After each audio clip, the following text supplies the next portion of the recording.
Para mí los fundamentos lo son todo. Usar una herramienta solo por usarla no te permite alcanzar su potencial. Entender lo que está pasando por detrás, entender por qué pasó.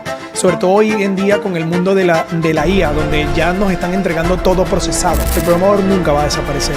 Eso sí, no va a ser la típica persona que va a estar echando código todo el tiempo. Nos da como una ansia de tener que estar en la cresta de la ola todo el rato, y en realidad todas las herramientas pasadas también funcionan. Están saliendo cosas demasiado rápido. Muy no hay rápido. forma humana de que podamos asimilar todo eso, y simplemente es ir con paso firme, no con velocidad. El hombre, cuando te piden, por ejemplo, 5 requisitos y tú sabes 2 de los requisitos, aplicas.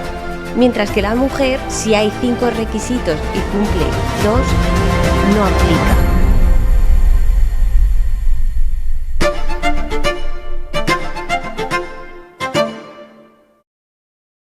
Bueno, Marco, bienvenido a Blue Eye.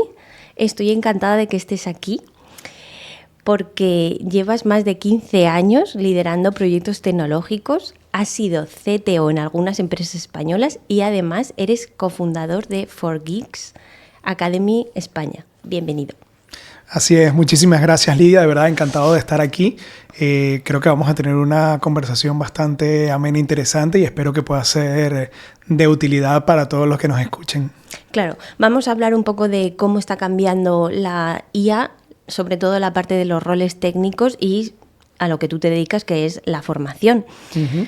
Me gusta que la audiencia conozca un poco más al invitado. Entonces, antes de entrar un poco en materia, ¿me podrías decir qué es lo que te llevó a adentrarte un poco de la parte más empresarial a la parte más de educación? Vale, a ver, todo se junta en varios momentos de mi vida. Toda mi familia materna y parte de la paterna está vinculada a la docencia, a la educación. Entonces, siempre lo he tenido muy cerca. Yo también fui ayudante como estudiante en el colegio, en la universidad también. Entonces, digamos, esa parte de la educación siempre ha estado muy cerca de mí. Empecé trabajando en 4Geeks como desarrollador cuando éramos una empresa de software. Ahí estuve más de 5 años, llegando a estar de director de proyectos, de todos los proyectos de las distintas sedes en América. Porque 4Geeks ha ido evolucionando de parte de software a también educación. Exactamente. Antes éramos netamente una empresa de software. Desarrollábamos proyectos con clientes. Y siempre estábamos incorporando nuevos desarrolladores, y muchas veces los formábamos. Tuvimos casos de gente de matemáticas que mostraba muy buenas habilidades con código, los incorporábamos y los formábamos dentro de la empresa. ¿Qué sucede? Llega un punto donde por la situación en Venezuela, el robo de talento se hizo muy frecuente, sobre todo en tecnología. Entonces nos costaba mucho ese ciclo de estar todo el tiempo entrenando, porque al final era digamos, un coste adicional dentro de la empresa. Entonces comenzamos a virar a decir, oye, mira, a nosotros se nos da bien el formar talento. ¿Por qué no probamos con una academia de formación? Hubo un primer intento que vino de una propuesta externa, y ya luego salió 4Geeks Academy, que empezó entre 2015 y 2016. Uh-huh. Tuve la oportunidad de acompañar el crecimiento o el nacimiento de 4Geeks Academy en Venezuela. Ya luego emigré a España en 2016, y después de unos años, teniendo así ese gusanillo de volver a emprender, hablé con mi hermano en 2019 y le propuse la idea de traernos la marca a España. Y bueno, eso nos tocó empezar. Bueno, íbamos a empezar en marzo de 2020, pleno inicio de la pandemia, y además la academia iba a ser presencial. Eso obligó a hacer toda una transformación y a llegar a lo que es 4Geeks Academy hoy, que es formación en remoto, de forma parcial, en horario parcial. Y bueno, eso ya son 5 años dedicándonos a esto, en full stack, en data science y en ciberseguridad. Pero os ha venido bien el tema de la pandemia, ¿no? Porque ahora mismo es mejor, o sea, la parte técnica, que ahora hablamos un poco de la parte de la formación, es mejor, yo creo, hacerla de manera online, ¿no? O sea, es como vas a conseguir llegar a más gente. Sí, en ese aspecto sí, pero bueno, o sea, en el momento en el que estábamos empezando en España y que el foco era pues un curso, evidentemente no lo veíamos tan así. Además es que íbamos a empezar con un formato full time. Ah, claro. Entonces, full time frente al ordenador es un poco agotador y además no tienes, digamos, tanto control de poder ver dónde está la atención del estudiante. Pero sí, efectivamente la pandemia fue lo mejor y lo peor para un negocio que en ese momento estaba naciendo. Claro. O sea, ya teníamos fecha para empezar y tuvimos que posponer todo, tuvimos que montarnos en la ola del yo me quedo en casa y eso nos sirvió como piloto para ver cómo podíamos adecuarnos al formato remoto y sin querer adjudicar nada, pero en realidad por las fechas y por cómo vimos el mercado, fuimos uno de los primeros, si no el primero, por lo menos en España, en pasar radicalmente a ese formato en remoto cuando la educación era totalmente presencial. Sí, eso es verdad. Y bueno, justo hablando un poco del tema de la formación, hoy en día hay de todo. Hay másters, hay bootcamps, hay cursos online. Hablando ya sobre todo el tema de la inteligencia artificial, los 3 pilares que has comentado que han sido full stack, Data Science y Machine Learning, IA y ciberseguridad. IA, eso es. ¿Qué formato crees que prepara mejor para trabajar en la IA, por ejemplo? Mira, yo creo que los formatos dependen de varios elementos y uno también es personal. O sea, depende de cómo es tu ritmo de trabajo, de cómo es tu forma de aprender, de cuáles son tus habilidades dentro del aprendizaje. O sea, no todo el mundo va a aprender igual en la universidad de forma autodidacta o en un bootcamp. Eso va a depender un poco de lo que tú estás buscando. Claro, ahí el contexto de la persona, ¿no? Justo. Sí. Y también tiene que ver con el conocimiento que quieres adquirir. Si quieres un conocimiento mucho más teórico, profundo, evidentemente una universidad va más hacia allá. Si quieres un conocimiento más aplicado y además que, digamos, te pueda insertar más rápidamente en el mercado laboral, digamos, de una forma mucho más al día, más actualizado, pues un formato tal vez bootcamp te va a servir mucho más porque tienen duraciones distintas, tienen focos de conocimientos distintos y tienen desarrollo de habilidades distintas. Claro, y bueno, en cuestión de términos de perfiles técnicos, yo creo que no es lo mismo, por ejemplo, estudiar algo relacionado con derecho o algo relacionado con, por ejemplo, con programación. Mi pregunta va por el tema de que la parte técnica normalmente tiene menos titulitis, entre comillas, que otro tipo de disciplinas. Entonces, ¿crees que en esta parte pesan más los proyectos que hayas podido hacer tú por tu cuenta sin necesidad de tener ni siquiera un título que, pues, por ejemplo, un diploma? Mira, en general sí. Pero también hemos descubierto con el tiempo que hay espacios de la tecnología que tienen comportamientos distintos. El área de ciberseguridad hemos encontrado que pese a lo que muchas empresas dicen, que a mí lo que me importa es que sepa hacer las cosas, incluso me han dicho literal, un título solo me demuestra un certificado que tienes la pasta para pagártelo. Pero luego notas en el mercado esa barrera y justamente, de hecho, estamos trabajando para poder ofrecer certificados en el área de ciberseguridad. Pero en general en tecnología, lo más importante termina siendo lo que sabes hacer. Eso siempre va a ser lo importante, la habilidad, el conocimiento que tienes, pero aplicado. Y también un poco por cómo ha nacido todo, ¿no? Me refiero, porque yo recuerdo en mi época cuando empecé a programar que no había algo como tan reglado, ¿no? Yo empecé a programar como 2017, una cosa así, y claro, al fin y al cabo tuve que estar autoaprendiendo sin una formación reglada y al final es más complicado, pero a la vez que es más complicado, creo que te da como otras habilidades, ¿no? Como más de buscarte la vida, de que no esté todo tan esquematizado, y es como que es otro perfil de estudio, yo creo. Sí, una cosa que nosotros decimos mucho en el bootcamp es que es muy importante la autonomía. Eso. La autonomía, aunque a veces, pues claro, llega la gente y dice, pero yo he pagado por esto, ¿cómo es posible que me digas que ahora tengo que buscarlo yo? Y es que tienes que entender que así funciona este mundo. Este mundo es de constante aprendizaje y si no tienes una autonomía para aprender de forma autodidacta, muy difícilmente vas a mantener esa constante evolución y actualización. Todo lo tenemos que estar buscando. Yo puedo saber de programación, puedo saber trabajar con un servidor, una API, lo que sea, pero cuando me quiero integrar a un servicio externo, voy a tener que ir a buscar esa información porque esa información yo no la tengo. Entonces sí, efectivamente, sobre todo en tecnología, el aprendizaje autodidacta es una herramienta muy útil y muy importante a desarrollar. Claro, y además las empresas así un poco más tecnológicas, como por ejemplo, sin ir más lejos, Hugging Face, ese tipo de empresas a veces incluso contratan gente por aquellos que se han metido dentro de su código a arreglar issues o cosas relacionadas con las herramientas o las LLMs que tengan. Entonces, claro, ahí denota que da igual, no es que da igual, pero que la parte de la autonomía que estás diciendo es muy importante para poder llegar a algo como ese tipo de empresas, por ejemplo, que además de la formación, también tú buscarte la vida para ver qué se mueve en el mercado y cómo puedes aportar a nivel código. Sí, de hecho, para mí esas son las mejores empresas, porque creo que el tema de la titulitis es un vicio que no terminamos de quitarnos.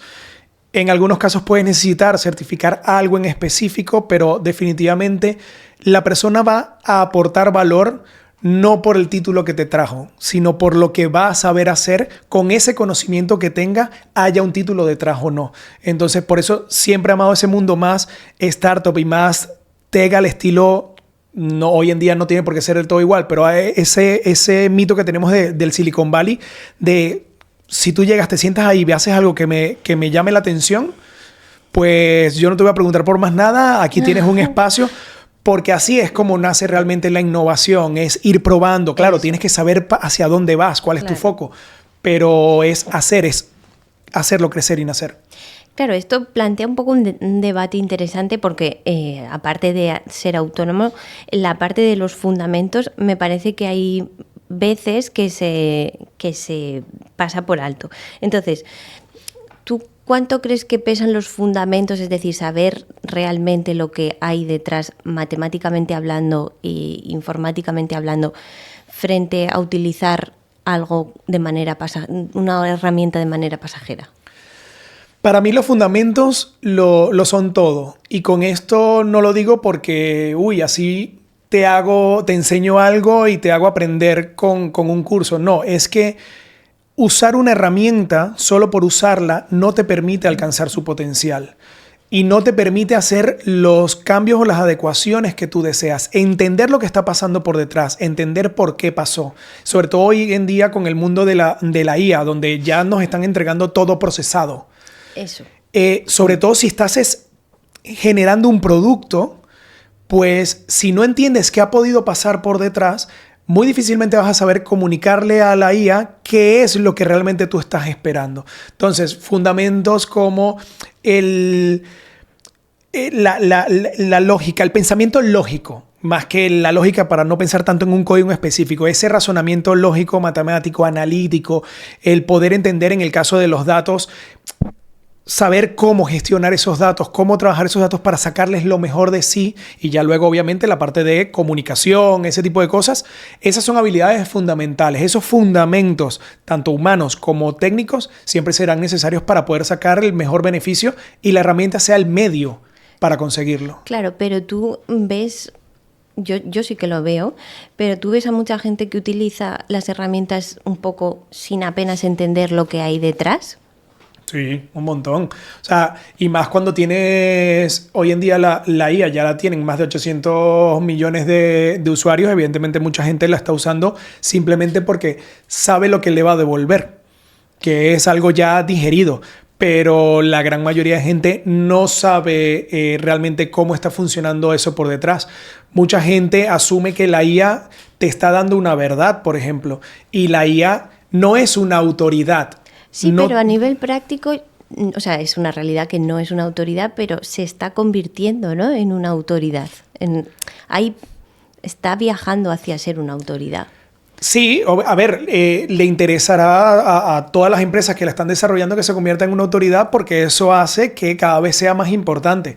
Pero sabiendo que el contenido que genera la IA en realidad es producto de la probabilidad de cuál es el token más probable, la palabra más probable siguiente, pues eso es lo que hace que todavía tenga errores, que a lo mejor lo que te digan no es totalmente cierto, y ahí entra otro elemento fundamental, que es la capacidad de verificar y de contrastar lo que nos están dando. Es exactamente lo mismo que si mi vecina viene y me cuenta algo que ha visto en la noticia, entre el reportero que recibió la noticia, la persona que la comunicó, la vecina que lo recibió y que luego me lo contó, ahí hay transformaciones de información por todas partes. Yo tengo la obligación de contrastar. No pasa exactamente lo mismo con la IA, pero claro, ese es el punto. Claro, pero yo aquí ahora te planteo un debate que justo me pasó hace un par de semanas, que hice una entrevista técnica. Y me pasó que en esas entrevistas te preguntan cosas como muy, muy profundas técnicamente, pero yo a lo largo de mi vida laboral en la empresa me he dado cuenta de que no porque sepas tanto de una herramienta en sí va a ser mejor el resultado. Es decir, tú partes, o sea, ahora mismo está todo cambiando muy rápido, o sea, de repente sale ChatGPT, luego sale otro lenguaje de programación, luego tal. Entonces, ya hay una base de personas que han verificado que esa herramienta es buena. Quiero decir, por ejemplo, una red neuronal preentrenada, por ponerte un ejemplo. En realidad hay que ver unos equilibrios entre saber todo como muy profundo a nivel fundamento y no saber absolutamente nada, pero sí que es verdad que en el mercado sí tienes que estar pendiente profundamente de todas las herramientas que estás utilizando, nunca acabarías de hacer nada, porque es como que ya hay una base de personas que han verificado que esta herramienta es buena. ¿Me entiendes? Uh-huh. Sí, por eso ahí es donde radica el tema de los fundamentos. Un equilibrio, ¿no? Como, claro, eso, un criterio. Exacto.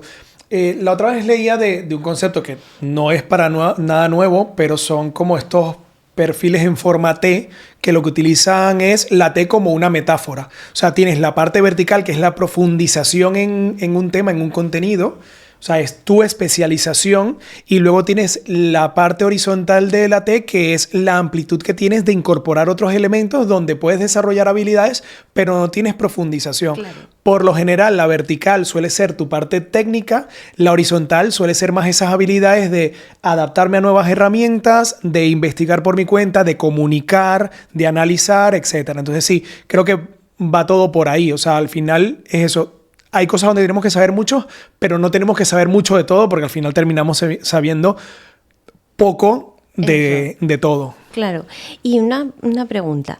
Vosotros, como academia, tal como acabamos de decir todo el rato, que esto está cambiando muy rápido, sí, ¿cómo hacéis para estar actualizados constantemente en los contenidos? Porque a mí eso me parece dificilísimo. Es decir, yo como matemática y trabajando en esto, pienso, ha salido una LLM nueva o una herramienta nueva. Vale, si ya nada más de pensar en estudiarla, ya me da como muchísimo agobio de decir, no estoy en el estado del arte.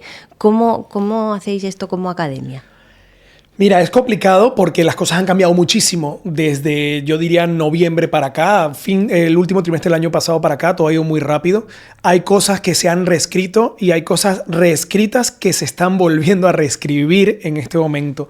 Entonces ahí hay que tener mucho foco, hay que tener serenidad. Hay que entender todo lo que está pasando alrededor, pero no porque se anuncia algo, yo tengo que ir a aprenderlo de una vez. Claro, es que está todo muy sensacionalista, ¿no? Como, también, venga, sale la versión X de ChatGPT y todos a mirar el vídeo, a ver cómo va, a cogerte el plus. Entonces es como, vale, esto está yendo más rápido que lo que mi cerebro puede llegar a procesar. Entonces, como formador, me parece dificilísimo.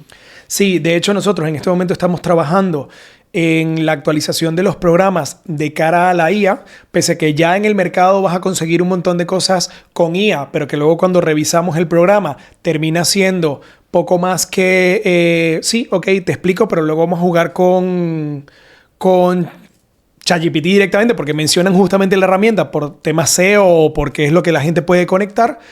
Nosotros sí estamos haciendo un proceso de transición en el que tenemos algo similar en cuanto a que aprendes todos los fundamentos y luego esos fundamentos los vuelves a aplicar con IDEs inmersos en IA para entender cómo aprovechar la IA de este momento, pero a la par estamos trabajando en un programa que sea totalmente inmersivo en IA, que desde el momento uno tengas IA y no solo la IA conversacional, sino entender cómo aprovechar otro tipo de elementos, pero nos estamos tomando nuestro tiempo. Claro. Porque las cosas van a salir cada día, entonces un día decides, no, me voy con ChatGPT, y entonces al día siguiente sale Anthropic y te dice, no, la mía es todavía mejor. Entonces al final hay que entender, cada una está cogiendo un nicho. O sea, aunque todas están haciendo de todo porque son generalistas, algunas están teniendo mejores resultados en ciertos aspectos. Gemini y Anthropic son las que están, y Claude son las que están apuntando más a la parte de código. Sí. ChatGPT está yéndose más a la parte conversacional, al día a día, ese tipo de cosas, que también está perfecto porque lo necesitamos. Entonces eso también es un proceso. No hay que ir simplemente porque sea la moda o porque es el que más suena, porque hay más inversión de pasta en marketing, ese tipo de cosas. Pero al final, y vuelvo a ello, no por ser una persona tradicional ni nada por el estilo, sino porque estoy convencido de ello, están los fundamentos. O sea, hay que seguir enseñando en fundamentos, no hay que creer en un curso que diga, no, yo te voy a enseñar a usar toda la IA a tu favor, a menos que quieras ser una persona no coder, por ejemplo. Ya. Pero si en realidad quieres poder desarrollar cosas con potencial y con profundidad, los fundamentos son los que te van a ayudar, como tú decías antes. Luego las herramientas las puedo ir escogiendo, me interesa que sepas algunas cosas de ellas, pero el fondo que tú traes de comprensión, de análisis, de aplicación, es lo que realmente va a contar. Claro, claro. Y además, esto que acabas de decir del tema de lo del no coding, esto me abre la puerta a decirte que hay todo esto de la formación lo estáis cambiando también o está evolucionando a la vez que se está evolucionando los roles técnicos. Entonces, se está escuchando mucho, no de este año, sino ya de un par de años atrás, que lo que es la figura del programador tradicional está cambiando, están saliendo nuevos puestos de trabajo que yo creo que mi madre lo lee y no sabe ni lo que es, ni siquiera yo que me dedico a esto, que el mes que viene sale otro tipo de trabajo. Entonces, vamos a hablar ahora un poco de lo que es cómo están cambiando los puestos técnicos.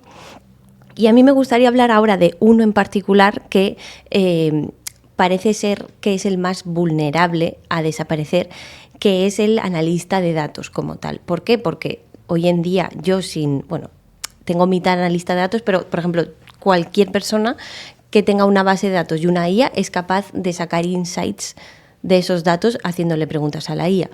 ¿Cómo ves tú el puesto de data analyst que vaya a desaparecer o a transformarse? Sí, lo que dices es lo que hoy en día yo hago en buena medida. Yo cojo unos datos de la academia, de cosas que necesitamos más o menos analizar, cojo el conjunto de datos, se lo paso a la IA, le explico el contexto de dónde vienen esos datos, qué es lo que estoy intentando hacer, qué es lo que quiero obtener, y ya en cuestión de minutos consigo poder visualizarlo, poder generarlo en un formato que lo pueda comunicar posteriormente. Y eso lo he hecho 80, 100 veces más rápido de lo que lo haría totalmente por mi cuenta. Algunas veces sale de una vez, algunas veces tengo que hacer algunas iteraciones porque yo me he explicado mal, porque no ha ido por donde yo quería y tengo que corregir el camino, como pasaría también con una persona cuando le estás explicando algo. Pero sí creo que el de análisis de datos es el más propenso a desaparecer. Aunque hoy en día estoy muy con la palabra de transformarse, porque también vemos muchas noticias de los programadores van a desaparecer. El programador nunca va a desaparecer. Eso sí, no va a ser la típica persona que va a estar echando código todo el tiempo. Y creo que lo mismo va a pasar con el data analyst, con el data scientist. Creo que el data scientist va a englobar, se va a quedar con esa parte sabiendo utilizar bien la IA. Claro, porque hoy en día también salen, también una cosa que creo es un componente, que es que se están utilizando ahora todo el rato en las empresas la nube, la de Microsoft, de Amazon, de Google, etcétera. Y ya están saliendo como perfiles, por ejemplo, un ejemplo claro, el ML Engineer. Ese perfil es una combinación de data scientist y también de gente que sabe estructurar lo que es la pipeline para que el data scientist pueda hacer el modelo, ¿no? Por ejemplo. Entonces, claro, ahí se está transformando dos roles en uno. Entonces, por continuar con lo que estabas diciendo. Sí, de hecho, el Machine Learning Engineer lo que hace es la parte de MLOps. Eso es. O MLOps, que es operaciones a nivel de Machine Learning. Lo que antes era el DevOps, o bueno, es el DevOps en la parte más de programación. Este es una persona de DevOps, pero con todo aplicado a la parte de manejo, comunicación, transmisión de los datos y optimización de lo que es esa infraestructura que va a estar por detrás apalancando un proceso de análisis de procesamiento de datos, de aprendizaje de máquina, etc. Entonces sí, o sea, siempre van a surgir nuevos roles en la medida en la que surjan nuevas necesidades. Los primeros años tenías un data scientist que hacía algunas cosas, se descargaba, qué sé yo, 100.000 datos, 600.000 datos. Hoy resulta que necesitas trabajar con 10 millones de datos o muchísimos más. Eso ya no lo puedes hacer tu ordenador, entonces necesitas una nube de ordenadores y eso luego lleva a tener que conectar cosas entre sí y terminas necesitando una persona que antes era la de IT con conocimientos especializados en esa nube en particular para sacarle beneficio. Entonces, lo que tú dices, los roles siempre están evolucionando. Hay algunos que han permanecido más tiempo, como el programador, hasta este año. ¿Por qué dices hasta este año? Porque se va a transformar. O sea, igual que estábamos hablando con el del data analyst o el data scientist, con la irrupción de la IA hay muchos procesos que ya no vamos a tener que hacer igual. Sí. Por ejemplo, el programador eventualmente va a dejar de programar. Todavía no pasa. Todavía el programador programa, pero programa menos, pero programa más rápido porque está utilizando la IA. Yo, por ejemplo, ya tengo 3 proyectos en los que he estado jugando con la IA. ¿Con qué IA, por ejemplo, por saber? Vale, en mi caso, yo estoy usando a nivel personal Cursor en mi máquina, pero en la academia muchos de nosotros utilizamos VS Code con Codespaces en GitHub por el tema de que, bueno, ahí hacemos todo y tenemos Copilot ahí. Últimamente Cursor trabaja con el modo auto y te promueve que lo uses porque cada vez que tratas de tocar alguna de las IA en particular, pues ya empieza a decirte, ¿esto te va a costar o te va a reducir el tiempo de uso de tu plan? Yo personalmente con el que me he sentido mucho más cómodo es con Claude. No me gusta su forma de referirse a veces a pedir perdón todo el tiempo cada vez que yo le corrijo algo, pero bueno, por ejemplo, Alejandro, que es otro de los fundadores de 4Geeks, él le gusta más Gemini justamente porque es como que un poco más, no canalla, directo. Pero sí, o sea, sí. ¿Sabes? No va todo el tiempo, sí, tienes razón, perdona, lo acabo de ver. ChatGPT también hace eso, lo de perdona. No sé. Sí, pero a nivel técnico, te lo decía antes, o sea, Gemini y Claude son los que más han apuntado a tener mejor acierto en la parte de código. Esas son las que yo uso. Entonces, y por cerrar lo que te comentaba de antes, mi ejercicio personal es hacer todo con la IA. No porque en este momento tenga que ser así, sino que es un ejercicio personal. Estoy acostumbrado a tocarlo todo en el código y yo sé que eventualmente mi trabajo va a ser otro, va a ser más supervisar la IA, diseñar bien el producto a nivel técnico, orientar cómo va a ser la creación, la construcción, la producción, pero el código per se lo va a hacer la IA como hoy en día muchos de nosotros y especialmente juniors lo hacen. Se les entrega un requisito y lo que tienen es que montarlo y entregarlo. Esa parte se va a automatizar muchísimo, claro, va a quedar la intelectual. Claro, pero eso tiene un coste, o sea, siendo honestos, tiene un coste a nivel personal, sobre todo, que esto se está hablando muchísimo, tema de que ya no van a contratarse o está bajando mucho la contratación de personas que acaban de empezar, porque claro, un senior con una IA es, digamos, equivalente a lo que hacía el junior en su momento. Entonces, claro, ahí hay un problema gordo con el tema de las contrataciones. Sí, lo estamos viviendo este año. Para los juniors se ha vuelto mucho más difícil, pero no solo para los juniors. Ya tengo conversaciones con ciertos amigos del sector que en algún momento dicen, si en este momento tienes un empleo, cuídalo. Pero es más una situación de miedo e incertidumbre, porque igual se siguen contratando y buscando programadores. Sí. Pero es verdad que la situación de transformación está haciendo que no todo lo entendamos bien. Las empresas no tienen del todo claro el asunto. ¿Por qué? Bueno. Y a esto voy. Un programador senior puede hacer cosas maravillosas con una IA, es cierto, como tú decías. Pero también lo puede hacer un junior. No las mismas cosas, evidentemente, porque no tiene esa misma profundidad. Pero si una persona tiene buenos fundamentos y entiende cómo comunicarse y aplicar la IA, puede sacar mucho trabajo. O sea, tú estás hablando otra vez de los perfiles estos de Shaped, ¿no? Sí, y de la transformación de todo. O sea, lo que pasa es que ahora el junior tendrá que ser muy bueno también comunicándose con la IA para poder sacar cosas, porque igual puede sacar mucho trabajo. ¿Qué pasa? En este momento lo que está pasando es, las empresas tenían cosas acumuladas por hacer. Y entonces dicen al senior, móntate una IA y saca trabajo. Genial. En un par de años, ¿qué es lo que va a suceder? Nos vamos a acostumbrar a que hay un nuevo ritmo de producción. Eso es lo que iba a sacarte ahora, justo. Ah, bueno, mira. Justo. O sea, en un par de años las métricas de producción van a ser definitivamente otras.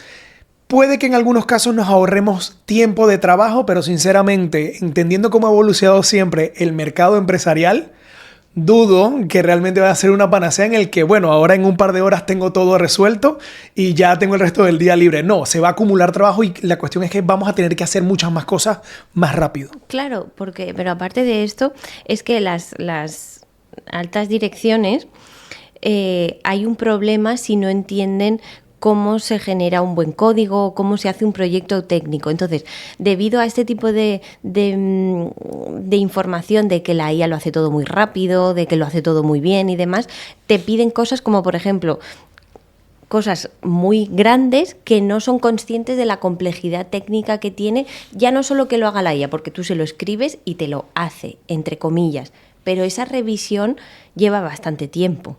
Entonces, a mí me parece que también, como sugerencia a lo mejor, que no sé si tenéis programas para gente que no es técnica per se, pero que dirige, por ejemplo, departamentos técnicos. O sea, me parece importante que esa gente sepa que la IA no es como, venga, voy a darle un botón y sale aquí estrellas. ¿Entiendes?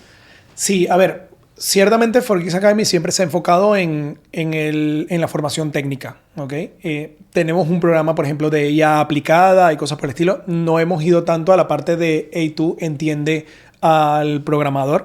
Ciertamente es una buena propuesta, muy interesante. Interesante de comunicación. No, y yo empatizo con eso porque muchas veces me ha pasado. O sea, mi hermano es ingeniero industrial, no es técnico. Yo soy la parte técnica de la dupla aquí en España. Y muchas veces pasa. Él también a veces tiende a que, pero no podemos meter una IA que se encargue de no sé qué. Podemos meterla, pero que se vaya a terminar encargando, pues va a depender de muchas cosas. Hay muchas cosas que integrar, hay muchas excepciones, ¿sabes? O sea, como tú dices, los problemas ahora parecen simples porque tú pones una IA que es una cosa súper inteligente en apariencia y parece que ya todo está resuelto, pero en realidad no. Los problemas siguen siendo más o menos los mismos.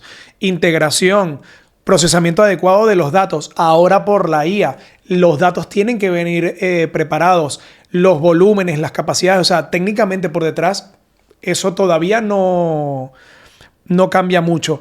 Pero sí se requiere una mayor comprensión de que, aunque todo lo vemos cada vez más rápido, en la última milla, ya de cara al cliente, por detrás no todo va tan rápido. Va mucho más rápido que antes, eso sí, gracias a la IA.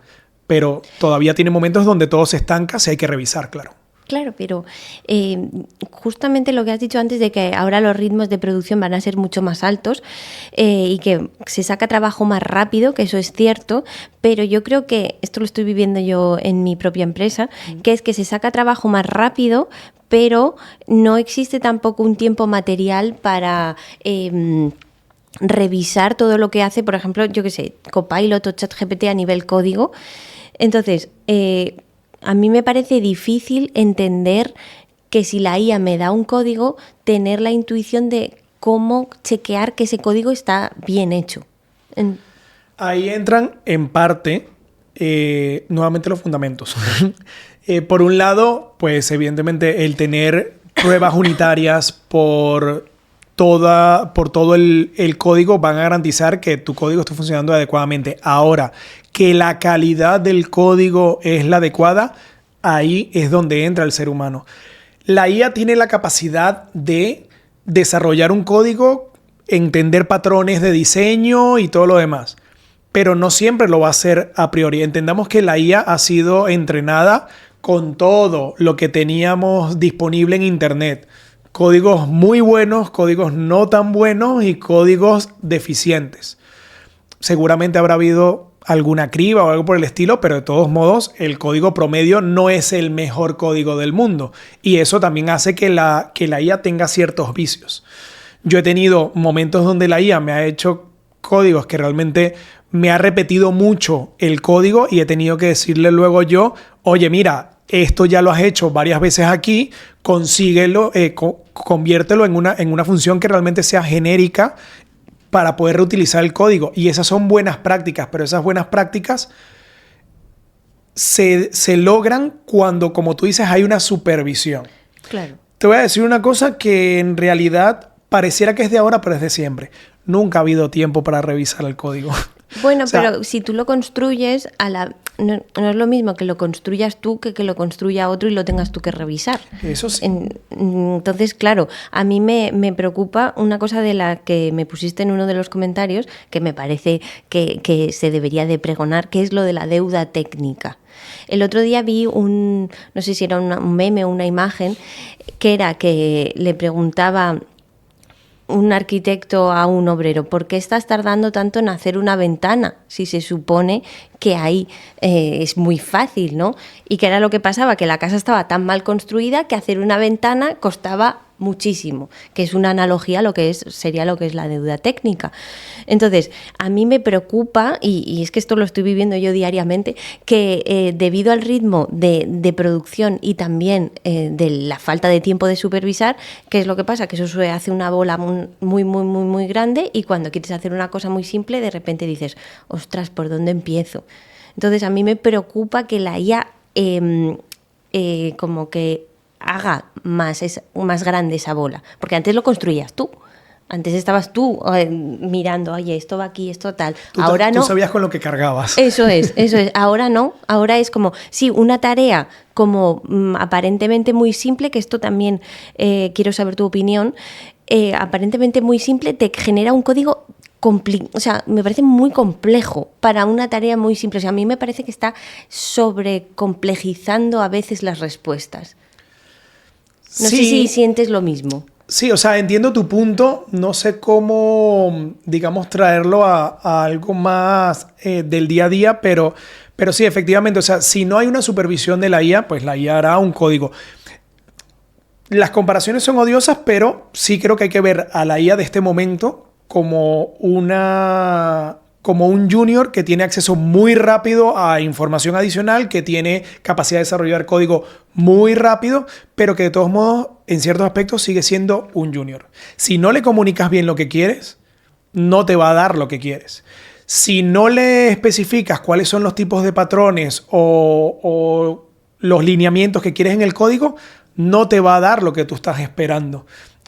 Un senior tampoco, porque tiene sus estilos, pero por lo menos estará mucho más adecuado porque ya sabe ciertas cosas que la experiencia le da. Entonces, lo mismo va a pasar con la IA. En realidad tiene que haber dos elementos. Tiene que haber la etapa de diseño, que durante mucho tiempo pues, podía desaparecer, entre comillas, porque tenías al ser humano pensando y haciendo a la vez. O sea, ¿te refieres al diseño del producto? Sí, diseño desde el punto de vista técnico, de cómo va a funcionar, cómo hay que plantearlo, etc. Y luego sí está la parte de, como tú dices, de supervisión. No creo que ahora el asunto sea, la IA me genera un código y yo invierto el mismo tiempo que hubiese hecho programando en leerme todo el código que ahora ella ha generado. Obviamente creo que tampoco va por ahí, pero sí estoy de acuerdo contigo en que el ser humano siempre va a estar detrás y tiene que estar supervisando ese trabajo. Vuelvo al tema del junior. Cuando una persona junior está en un equipo, en teoría, y ya digo que lamentablemente, por lo menos en España, no es lo que más sucede, pero en teoría debería haber un senior o una persona de mayor nivel acompañando a ese junior para enseñarle dónde está haciendo las cosas bien, dónde las tiene que mejorar, para que esa persona pueda ponerse al nivel del equipo. Lo mismo va a pasar con la IA. Ya hay técnicas, ya te dicen, móntale un memory bank, un banco de memoria donde le pongas la descripción de todo el producto, desde un aspecto un poco más de negocios, luego la descripción del producto desde un aspecto más técnico, cuáles son los patrones que quieres utilizar para que la IA ya tenga como que esa normativa dentro del producto y sepa hacia dónde apuntar cuando está desarrollando. Entonces, van surgiendo los caminos. Claro, yo por lo que te estoy escuchando hablar, en realidad veo que lo que se llama ahora, corrígeme si me equivoco, IA, ingeniero de IA, va a ser un puesto como muy relevante en los próximos años, ¿no? Sí, de hecho es un poco hacia el rol que estamos tratando de apuntar, ¿no? en 4Geeks Academy. Hay varios roles. Está el ingeniero de software totalmente nativo en IA, que es el que estamos trabajando en este momento. Está el ingeniero de IA, que es una persona que tiene fundamentos de programación, fundamentos técnicos, pero digamos que sobre todo su trabajo va a ser más de ingeniería, en el sentido de orquestar, de construir, de conectar, de montar como que esa solución grande en torno a la IA. Y luego obviamente vendrán los más particulares de la parte de infraestructura en sí, ese tipo de cosas. Pero sí, o sea, de hecho, haciendo estudios y también debatiendo, ¿por qué no?, con la IA, pero siempre en modo más deep research para poder sacar información más profunda, encontramos que incluso en el ingeniero de IA mergen, se fusionan el área de datos y el área de software. Porque es una persona, como te decía, tiene que aprender de programación, entender programación. Lo veo más como de programación, ¿no? Más que de datos. Sí, pero lo traía por la parte de entender de, por ejemplo, TensorFlow, de tensores, por eso esa parte más de ingeniería del mundo de los datos. No tanto la parte de cómo hacer un EDA o ese tipo de cosas, sino más el cómo, con conocimientos de programación y comprendiendo cómo se comunican las redes neuronales, cómo se hacen esos procesos de aprendizaje, pues puedo construir una solución basada en IA, incluyendo parte, digamos, del propio entrenamiento de aprendizaje. Y eso es lo que estáis intentando crear en 4Geeks, o sea, que se tiende un poco a ello. No hay muchas formaciones de ingeniero de IA a día de hoy, por lo menos lo que yo he estado investigando. Y por eso nos estamos tardando, porque estamos haciéndolo, o sea, lo estamos haciendo con cuidado. Claro. Primero nos estamos enfocando en el que más se va a transformar directamente, que es en el de ingeniero de software, porque es el que está transformándose en ese momento. Y el otro nacerá un poco de ahí, metiéndole todo lo demás del área más de ese machine learning o IA. Y en la parte del ingeniero de software, ¿que estáis intentando que se acerque un poco más a un arquitecto o cómo? Por ejemplo, si yo fuese ingeniero de software, tendría miedo de... O sea, de hecho lo vivo porque tengo muchísimas personas cercanas que se dedican a esto, muy, muy cercanas, de hecho, y claro, está todo el día preocupado diciendo qué estudio, qué hago, me van a quitar el trabajo. Entonces, ¿en qué se está transformando? Más lo que has comentado, ¿no? Como más de diseño. Pero claro, ahí pierdes profundidad técnica. Es como una especie de contradicción rara, ¿no? Lo has dicho, es que en un periodo de transición y de transformación, las contradicciones aparecen por todas partes. Por eso es lo que decía antes de hay que tener foco, hay que ir un poco a la raíz, pero con adaptabilidad. Hay que entender cómo se están moviendo las cosas. Por ejemplo, hay un sector que es más de pues, tener un IDE e ir trabajando con el IDE y con la IA, pero donde la IA vaya haciendo cosas. Pero también está el otro sector que es la gente que ya está trabajando con los CLIs, por ejemplo, Cloud Code, Gemini CLI, que son los clientes que están como que en tu consola. No es una interfaz totalmente gráfica, sino que ya está incorporado en tu terminal. Y ahí entonces puedes ir medio orquestando agentes. Bueno, Cursor ya tiene también agentes para montar y al final terminas teniendo como un equipito de agentes que se pueden ir supervisando entre ellos para darte exactamente, sí, un montón de minions trabajando para ti en tu ordenador. Entonces, con respecto al perfil, esa es la parte que más nos está llevando trabajo de armarlo todo, porque por un lado tiene que ser una persona que definitivamente se pueda desenvolver muy bien con la IA y entender las herramientas que tiene a su mano, hacia dónde apuntan, porque eso es lo más importante. De aquí a que salga el curso y que del curso se gradúe la primera persona, seguro ya hay 3 herramientas nuevas. Es eso lo que veo yo una problemática, ¿no? Digo, como creador de cursos, que empiezas una cosa y pasa el tiempo y va tan rápido que de repente hay otra cosa. Entonces, claro, te quedas obsoleto. Tengo una anécdota de un profesor. Estamos desarrollando como un anexo con IA para los que se están graduando actualmente de Data Scientist. Entonces, claro, estábamos viendo lo que había que elaborar y él dice, mira, esta parte la puedo explicar en un vídeo, esta la puedo explicar en otro vídeo, pero esto prefiero que sea un vídeo aparte porque podría pasar, quedar vigente. Vale. Pero esta parte la quiero grabar aparte porque podría perder vigencia muy pronto, ya que puede que salga una nueva versión o lo que sea. Y yo lo que le digo es, tranquilo, enfócate en explicar qué es lo que quieres hacer, de dónde partes, hacia dónde vas, y luego dices, mira, estoy usando esta tecnología, pero podría ser cualquier otra. Porque al final lo importante va a ser lo que estás enseñando en ese momento, no la versión actual con la que estoy usando la tecnología. Y en función de eso hace que el vídeo sea mucho más mantenible en el tiempo, no por un tema de negocio, sino porque lo que estás enseñando es el qué, no el con qué. No siempre vas a estar usando la misma herramienta. Los bancos todavía tienen lenguajes de programación de hace 30 años porque les funciona y porque el core, que es lo clave en el negocio, si funciona, mejor no lo toques. Pero igual se están adaptando. Santander, BBVA, están súper montados en incorporar IA. También porque este profesor es de uno de ellos. Y sabemos cómo avanza la IA en esos sectores. Sí, en la banca en particular, bueno, no avanza muy rápido tampoco. O sea, sí, hay partes que sí, pero hay otras, como tú has dicho, de lo del core. Migrar un core de un código de hace X años a uno nuevo, sí. O sea, eso es tela marinera, ¿eh? Pero te aseguro que mucha gente ha visto un alivio, también una preocupación, pero un alivio en cuanto a tiempo con la aparición de la IA. ¿Qué sucede? Vas a tener que hacer mucha supervisión porque el problema del core, no es el lenguaje en sí, que también cada vez menos gente usa un COBOL, un Pascal, etc. Pero el problema sobre todo está en que tiene las bases de la lógica del banco, de cómo debe funcionar el banco y administrarse. Y eso es sumamente delicado. Con que falle, te cargas es una quinta parte del del sector bancario. Sí.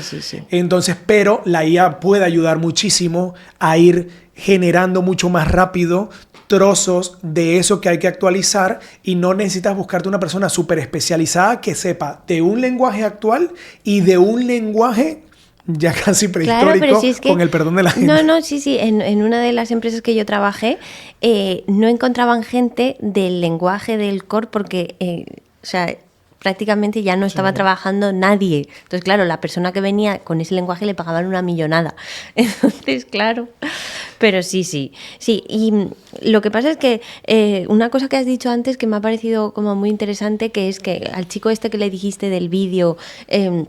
el que le dijiste, voy a utilizar esto para este caso de uso y no estoy utilizando lo más innovador, pero esto que estoy utilizando me funciona. A mí me parece importante también recalcar esto porque a veces nos da como una ansia de tener que estar en la cresta de la ola todo el rato y en realidad todas las herramientas pasadas también funcionan. El Excel funciona. ¿Sabes? Como no menospreciar las herramientas que funcionan. Totalmente de acuerdo. Yo ya he vivido ese momento donde me estaba comenzando a sentir abrumado porque, claro, mi rol en 4Geeks Academy es principalmente académico. O sea, yo soy el director de asuntos académicos y de carreras.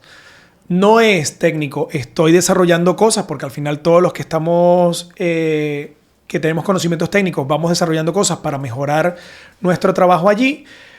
Pero eso me genera a mí como programador desde los 17 años, que ya son 22 años programando, me genera un poco de ansiedad de me estoy quedando atrás. Eso. Y si un día yo quiero volver al sector que hago, primero ya me he estado trabajando yo personalmente una autoterapia en cuanto a que, a ver, ya tú has evolucionado, no necesariamente tienes que volver al mundo de echar el código como tal, además que posiblemente si yo llegase a volver a ese mundo ya no echaría código por lo que hemos hablado. Claro.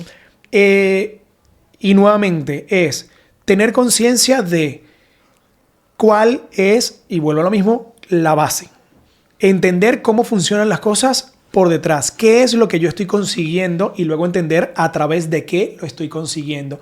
Y por último, entender también todas las habilidades que yo he ido incorporando a mi ser personal y profesional, producto de mi experiencia, y también cómo incorporarlo a ese perfil. Claro. Yo a lo mejor no comunicaba antes tan bien como comunico ahora, que no significa que sea el mejor comunicador ni nada, pero evidentemente hoy en día tengo mucha mayor habilidad para poder decirle a un cliente qué es lo que va a obtener, por qué es importante, por qué va a llevar un tiempo, que a lo mejor una persona dice que, hombre, es que esto es complicado y yo no te lo voy a tener ahora porque a mí me va a llevar tiempo.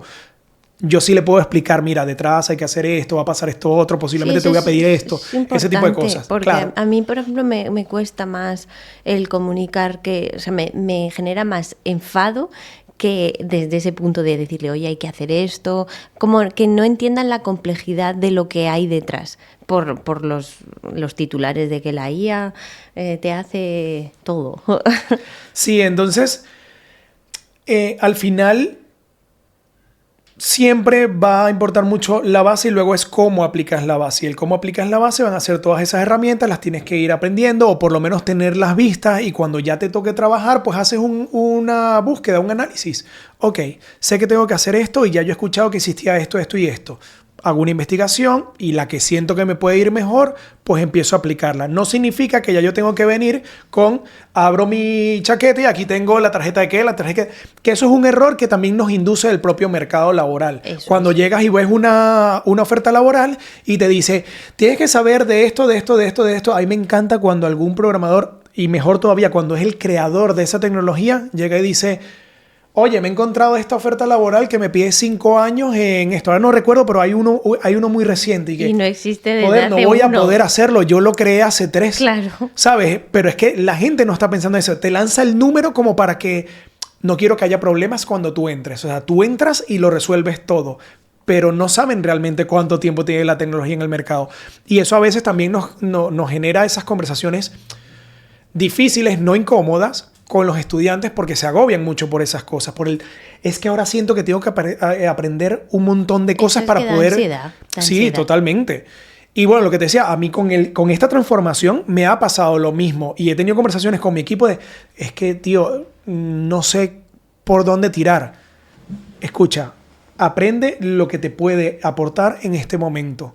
Cuando tengas la oportunidad o encuentres un espacio donde hay una cosa que puedes incorporar, en ese momento incorpórala. No porque te haya salido Gemini Click, Cloud Code y no sé qué, las tienes que probar todas ahora. Coge cualquiera.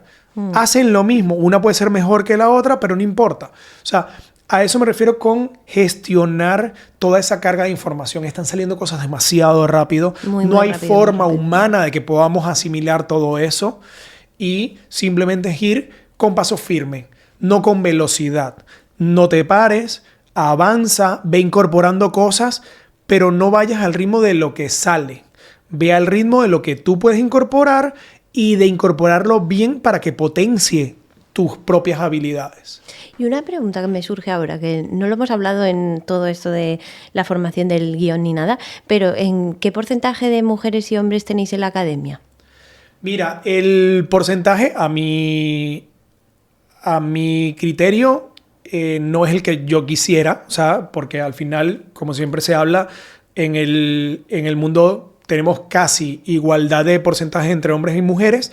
Ciertamente en tecnología la representación femenina suele ser menor, pero afortunadamente, y algo que me contenta, es que en el sector bootcamp la representación femenina es mucho mayor que en el sector universitario en tecnología. Nosotros tenemos alrededor de un 30-33% de mujeres estudiando en nuestros bootcamps, y incluso hemos llegado a tener cohortes donde la mitad son mujeres. Esto también cambia respecto a cada curso. En ciberseguridad es donde vemos menos representación de mujeres. De hecho, diría, de eso sí no tengo la estadística, lo voy a pedir, pero diría que es con diferencia en el que hay menos representación. En el de full stack es en el que más hay, y en data science, pues bueno, va ahí moviéndose. También tiene que ver con qué tan cerca está ese programa del día a día de la gente. Full stack es programación, ya todo el mundo tiene naturalizado que la programación existe. Data science, pues dependiendo de los roles. Es donde más mujeres hay, ¿no? Dentro de lo que es los campos estos que has dicho, de software, ciber y datos, yo creo que en datos es donde más... Porque también puede venir de distintas áreas. O sea, claro, siempre la programación fue como que un mundillo de hombres frikis, que también es un estereotipo que me choca. O sea, yo sí me considero una persona geek, pero tengo también mis cosas no geek, y creo que geek no debe ser un estereotipo, debe ser una forma de ser. En el área de datos creo que también lo que pasa es que puedes caer por muchas vertientes. Eso es. Puedes venir porque venías del mundo de ADE y quieres trabajar más la parte de los datos dentro de la administración de empresas. Puedes venir del área de estadísticas. Ya también luego puedes venir por el área de matemáticas, por el área de economía. Y de biología suele venir muchas chicas también. Sí, esas carreras o profesiones donde también trabajas mucho con la parte estadística puede impulsarte a que luego quieras ir un poco más allá. Y en algunas de ellas hay mucha representación femenina. Sí. Bueno, no tengo el estudio aquí, pero justamente una cosa que has dicho de las ofertas de trabajo, de que te ponen muchísimos requisitos y muy a veces fuera de lugar, lo que has dicho tú de la tecnología. Y es curioso como yo creo, y me apoyo en este estudio, que lo pondré luego en alguna parte de la descripción, que es que el hombre, cuando te piden, por ejemplo, 5 requisitos y tú sabes 2 de los requisitos, aplicas. Mientras que la mujer, si hay 5 requisitos y cumple 2, no aplica. ¿Entiendes? Entonces yo creo que también va un poco por, ya yéndonos del tema un poco de programación y demás, la representación en empresas de mujeres en tecnología también va un poco por temas sociales, ¿no? Sí. De exigencia, de decir, ostras, ¿cómo voy a aplicar aquí si no cumplo los 5 requisitos? Mientras que igual el hombre dice, pues cumplo 2, igual a lo mejor puedo tener posibilidades, ¿entiendes? Es como que yo creo que también va un poco más tema social. Y que ayudaría a chicas a aplicar, hecho, aunque parezca que esté muy, muy alejado de las posibilidades. De hecho, y lo iba a complementar, pero se me había ido, gracias por traerlo, y me encanta que hayas hecho eso, porque estuve a punto de también irme por ahí, pero dije, no voy a abrir un melón que no corresponde, no voy a desviar el asunto, pero me encanta.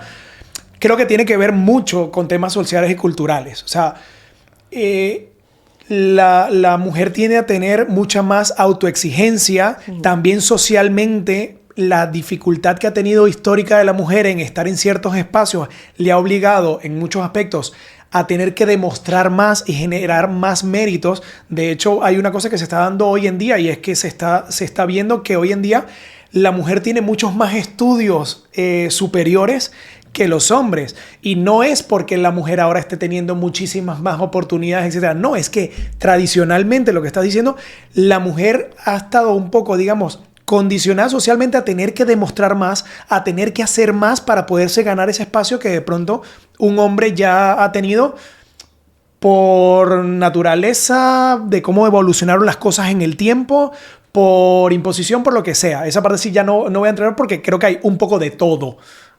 Pero sí, yo creo que normalmente la mujer ha sido condicionada, como tú decías, socialmente a tener que demostrar más, y cuando ves todo es como que, uy, no, aquí no llego. Claro. Pero sí que yo lo veo en líneas generales con cualquier estudiante, por lo menos en 4Geeks Academy, ¿eh? No solo a nivel de hombres y mujeres. Hay un tema de ese síndrome de impostor sí.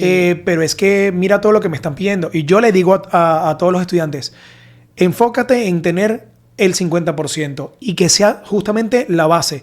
Que te piden React con Azure, con también saber de haber hecho algo en Hugging Face, que no sé qué. Mira, enfócate en tener la solución, porque dentro de la empresa y entendiendo el tamaño de la empresa va a haber alguien que ya trabaje con la parte de Azure. Si es una empresa pequeña, seguramente lo están pidiendo para que seas un todero. Pero, Todero. sí, eso no sé si aquí se usa mucho, pero en Venezuela sí le decimos mucho todero a esa persona que tiene que resolverlo todo como un manitas, pero técnico. Entonces, nosotros también hacemos mucho ese trabajo con los hombres y mujeres que estudian en Forex Academy. No se dejen llevar por la exigencia y esa carta a los Reyes Magos que hacen las empresas. Eso es. Porque, siempre lo diré, me parece que a veces las empresas no saben ni lo que están pidiendo. No. La verdad es que yo opino igual. Bueno, ya para ir un poco cerrando, ¿qué le dirías a alguien para mantener la motivación en todo esto tan cambiante? Mira, creo que es un momento bonito, pero a la vez turbulento el que estamos viviendo. Es un momento en el que la sociedad se está transformando.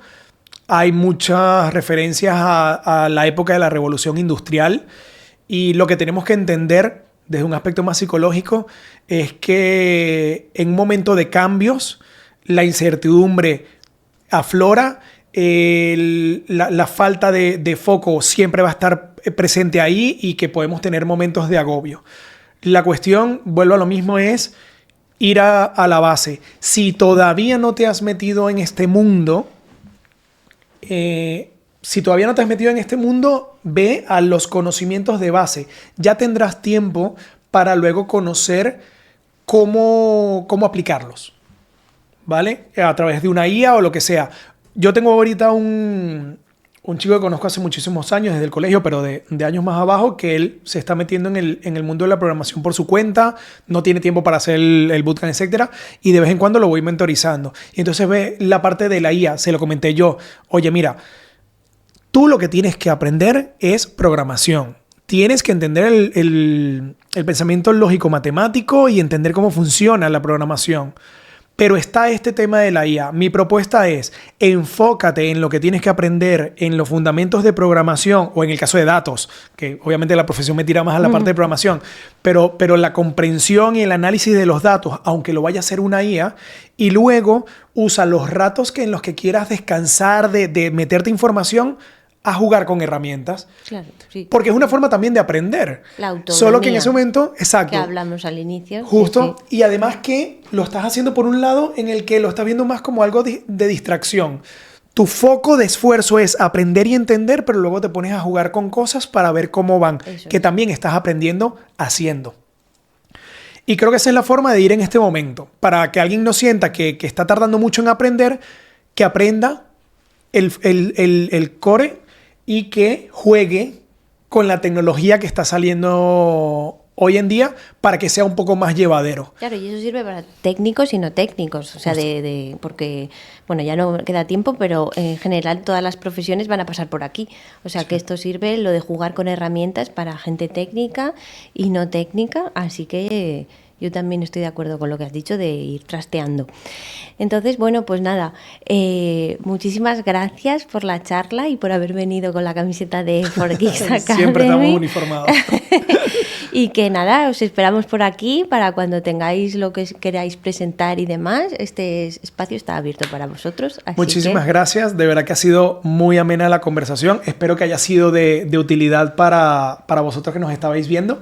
Muchísimas gracias por acercarte después de tantos años que, irónicamente, nos habíamos contactado hace muchos años para que ella justamente diera clases en Forex Academy. En aquel momento no se dio la oportunidad, pero de ahí quedó la posibilidad y hoy estamos aquí y de verdad muy agradecido por haberme permitido compartir este espacio contigo.